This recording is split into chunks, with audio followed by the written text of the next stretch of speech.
So most people solve this question like 8 divided by 8. So 8 divided by 8 is equal to 1, right?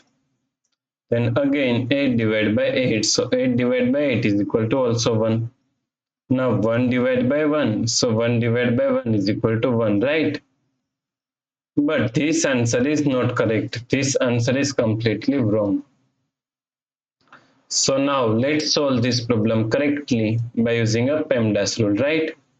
So PEMDAS, P E M D A S. According to PEMDAS rule, first priority is parentheses, then second priority is exponents, then third priority is multiplication and division.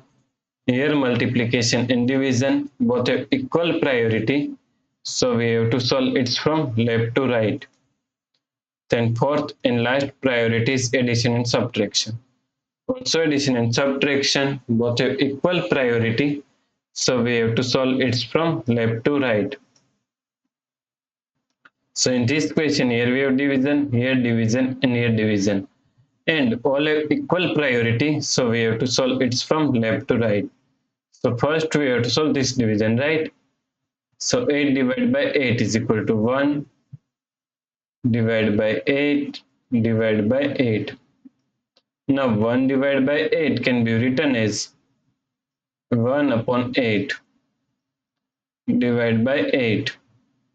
So now according to KCF rule, K means skip this first fraction as it is same 1 upon 8. Then C means change this sign from division to multiplication. Then F means flip this 8 is equal to 1 upon 8, right? Now 1 times 1, so 1 times 1 is equal to 1, and 8 times 8, so 8 times 8 is equal to 64, right? So the correct answer is 1 upon 64.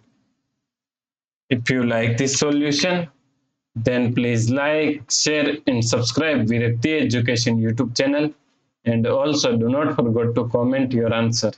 Thanks for watching this video.